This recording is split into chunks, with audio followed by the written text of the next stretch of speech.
Good morning friends. આજે આપણે ઇન્ટિગ્રેશન્સની tricks હું તમને આપવા જઈ રહી છું. ઇન્ટિગ્રેશન એ એવું ચેપ્ટર છે કે જે તમને એન્જિનિયરિંગની કોઈ પણ બ્રાન્ચમાં તમે જશો એમાં તમને હેલ્પફુલ થવાનું છે. તમે સિમ્પલી બીએસસી કરશો તો પણ તમને હેલ્પફુલ થવાનું છે. ઓકે, અને આજે આપણે 5 સૂત્ર જોવાના છે. તો એ તમને હું જે શોર્ટ ટ્રીક આપવાની છું એ તમને લાઈફ ટાઈમ યાદ રહી જશે. તો મારા વિડીયોને તમે છેલ્લે સુધી જોતા રહેજો, લાઈક એન્ડ કમેન્ટ કરતા રહેજો, વિડીયોને શેર કરજો અને મારી ચેનલને સબસ્ક્રાઇબ કરતા રહેજો. આજે તમને મારા વિડીયોમાં આ 3 ફોર્મ્યુલા છે.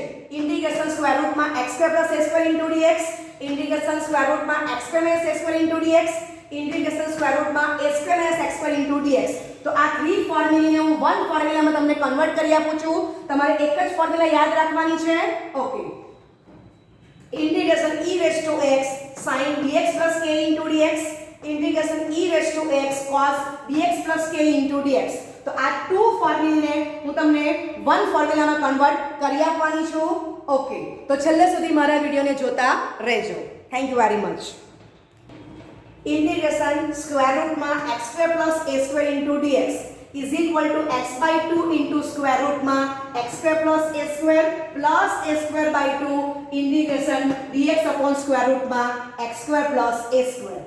બરાબર. બીજું સૂત્ર integration square root માં x² - a² dx is equal to x/2 square root માં x² - a² plus -1 into a²/2 integration dx upon square root માં x² - a². ઓકે, તો આ બંને સૂત્રનું તમે એનાલિસિસ કરો તો તમને શું સમજાય છે?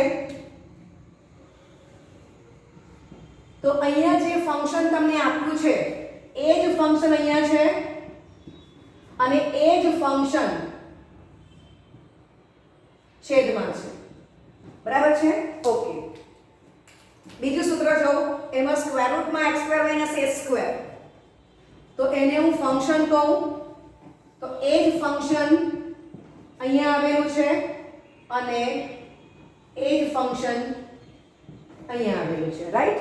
ઓકે, તો આ બંને સૂત્રને મારે કોમન જો યાદ રાખવું હોય તો આમ બોલી શકું કે integration function into dx is equal to x/2 into function plus ચિહ્ન સાથે a²/2 integration dx upon function. સમજાય છે? તો પહેલા સૂત્રમાં a² ની આગળ પ્લસ છે એટલે પ્લસ a²/2 મૂક્યું. બીજા સૂત્રમાં a² આગળ માઈનસ છે એટલે -1 into a²/2 મૂકેલું છે. ઓકે, હવે તમને આવડે છે કે ઇન્ટિગ્રેશન dx અપોન સ્ક્વેર રૂટમાં x² + a², તો log માનાંકમાં x પ્લસ સ્ક્વેર રૂટમાં x² + a² થશે. બરાબર છે? ઓકે, તો ઇઝ ઇક્વલ ટુ x/2 બરાબર ઇન્ટુ ફંક્શન, જે ફંક્શન તે મૂકી દો, પ્લસ a²/2 log માનાંકમાં x પ્લસ જે ફંક્શન છે તે મૂકી દો માનાંક ઓવર પ્લસ c. ચલો બીજું સૂત્ર, તો x/2 ઇન્ટુ ફંક્શન, તો ફંક્શન અહીંયા x² - a² છે plus -1 into a²/2 integration dx upon square રૂટમાં x² - a², log માનાંકમાં x પ્લસ સ્ક્વેર રૂટમાં x² - a² માનાંક ઓવર પ્લસ c લખો.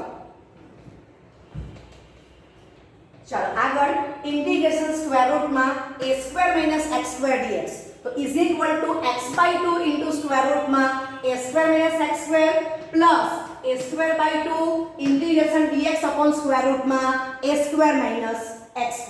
તો અહીંયા પણ આપણે સ્ક્વેર રૂટમાં a² - x² ને ફંક્શન ધરી લઈએ તો આ શું થયું? x/2 into function plus a²/2, પણ a² આગળ પ્લસ છે એટલે પ્લસ a²/2 મૂકેલું છે, integration dx upon function. Okay, is equal to x/2 into function, તો ફંક્શન કોણ છે? સ્ક્વેર રૂટમાં a² - x² plus a²/2 integration dx upon square રૂટમાં a² - x², તો sin inverse x/a plus c. Okay, લખો.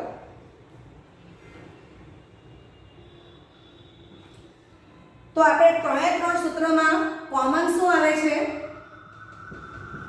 તો integration function into dx is equal to x/2 into function plus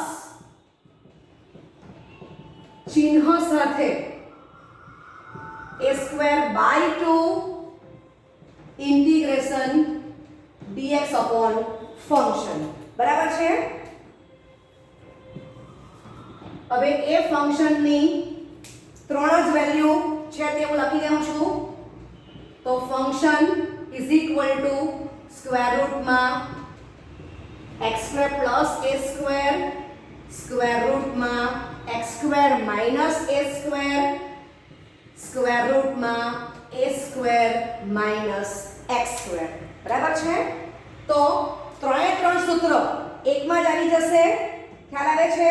તો common form તમારું ત્રણે ત્રણ સૂત્રનું આ મળી ગયું છે. આટલું જ યાદ રાખો તો કે લાઈફ ટાઈમ સૂત્ર યાદ રહી જશે. શું યાદ રાખવાનું છે? Integration function into dx is equal to x/2 into function plus ચિહ્ન સાથે a²/2 integration dx upon function, જ્યાં function is equal to square રૂટમાં x² પ્લસ a², સ્ક્વેર રૂટમાં x² માઇનસ a², સ્ક્વેર રૂટમાં a² minus x². Okay. Integration e raise to x sin bx plus k into dx અને integration e raise to x cos bx plus k into dx એની formula યાદ રાખવી છે. Okay. તો અહીંયા x નો સહગુણક a છે અને અહીંયા sin નો ખૂણો bx plus k છે તો x નો સહગુણક b છે. ઓકે. તો આ જે છે એને હું નામ આપું છું ફંક્શન.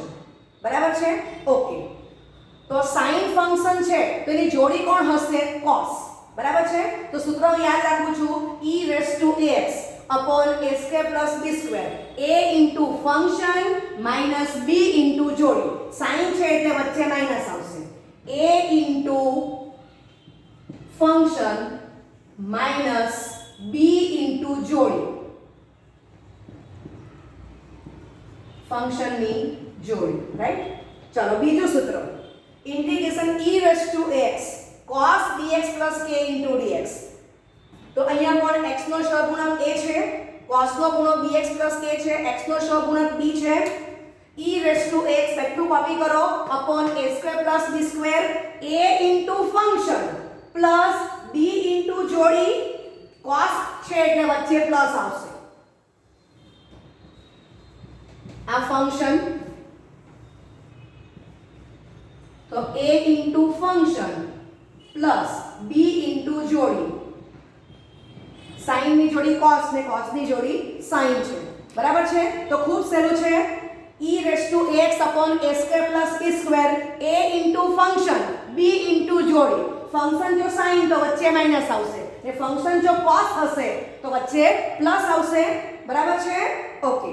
તો તમે ઈઝીલી સૂત્ર યાદ રાખી શકો છો, જ્યાં a equal to r cos θ, b equal to r sin θ, θ belongs to close open 0, 2 pi, r² is equal to a² plus b² અને r is exactly greater than 0. Okay.